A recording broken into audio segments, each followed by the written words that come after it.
El objetivo general de este laboratorio es conocer el funcionamiento de un indicador tipo reloj, y los objetivos específicos es analizar el consumo del indicador, determinar características del indicador para una buena lectura y experimentar los principios de funcionamiento del indicador. Para esta primera parte del laboratorio, vamos a medir las resistencias en un potenciómetro, desde 0 hasta 270 grados, por lo cual será demostrado en la siguiente tabla.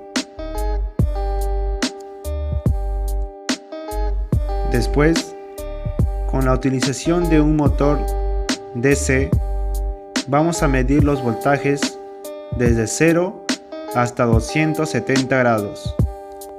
En el siguiente laboratorio mediremos con el multímetro las resistencias individual y conjunta del potenciómetro, con los grados 0, 90, 180 y 270 grados. Por lo tanto, podemos apreciar los datos obtenidos en la siguiente tabla.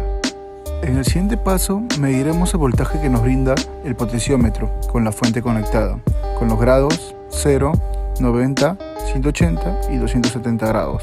Por lo tanto, los resultados son los siguientes. Como tercer paso, mediremos el voltaje que nos brinda el potenciómetro con un motor DC con los grados 0, 90, 180 y 270 grados. Podemos apreciar los resultados en la siguiente tabla. Como cuarto paso y último, mediremos la resistencia, voltaje y corriente con la fuente conectada. Asimismo, podremos apreciar el magnetismo y sus resultados. Siguiendo con el video, pasamos a las conclusiones. Las conclusiones en el potenciómetro son las siguientes.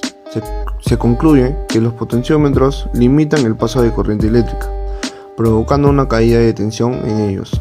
Pero en este caso, el valor de la corriente y la tensión en el potenciómetro los podemos variar solo con cambiar el valor de su resistencia. Según la tabla 1 que tenemos al costado, se observa cómo cambia la resistencia 1 y la resistencia 2, pero la suma de las dos resistencias es aproximadamente constante. Esto se debe al momento de cambiar el ángulo de la rosca que tiene el mismo potenciómetro. Por otro lado, el potenciómetro es un sensor de resistencia variable. Es por ello que cambia la resistencia 1 y resistencia 2.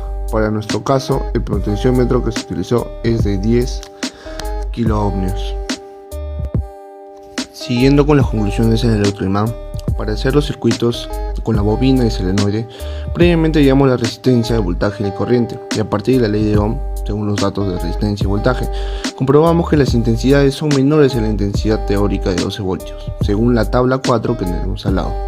Por otro lado, con la ley de Ohm, según los datos, comprobamos que las resistencias son diferentes con respecto ya a la tabla 4.